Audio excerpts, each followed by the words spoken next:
8 грядок, 8 сортов. Сегодня все черенки закопаны в землю, ждут весны. Пока что это просто маленькие палочки. Вот, пожалуйста, живой черенок. Не замерзший. Да, не замерзший, все хорошо.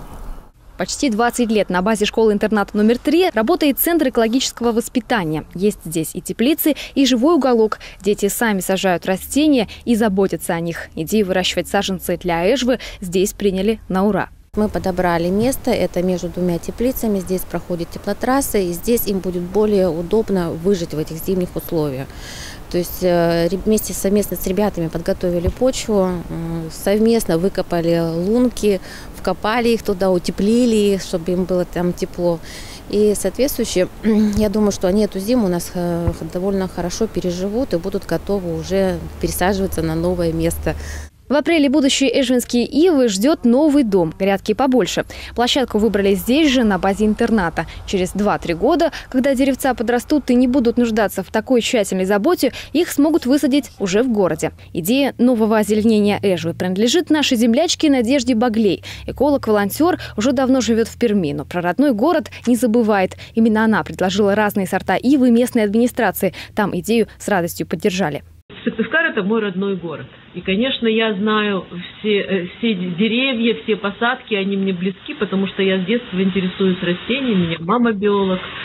Вот. И поэтому мне это близко. Я знаю ассортимент растений нашего города.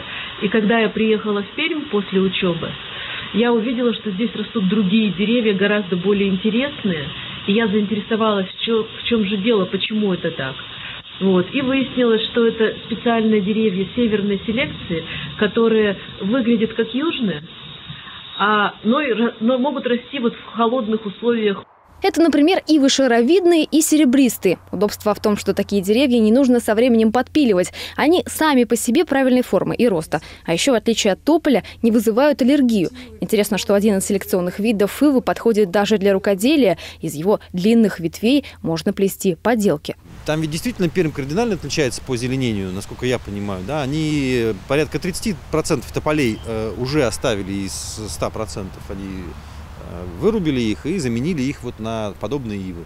Ну и, собственно, от этого и пошла эта идея. Давайте мы сделаем здесь питомник, давайте мы будем постепенно подходить к вопросу озеленения или замены вот этих вот аллергенных хрупких тополей.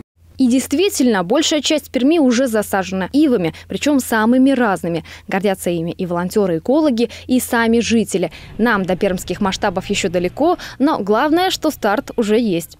Молоденькие ивы, хоть и не пермские, а местные, уже стали появляться на улицах эжвы. Это не те деревья, которые растут, например, вдоль берегов рек. Сортовая ива имеет особую шарообразную форму.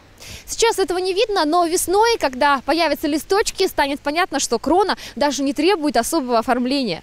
Пермскими же саженцами засаживать в первую очередь будут социальные объекты. Это школы и детские сады. А за ними, если проект себя оправдает, подтянется и вся эжва. Любовь Филиппова, Дмитрий Ведерников, телеканал Юрга, Эжвинский район.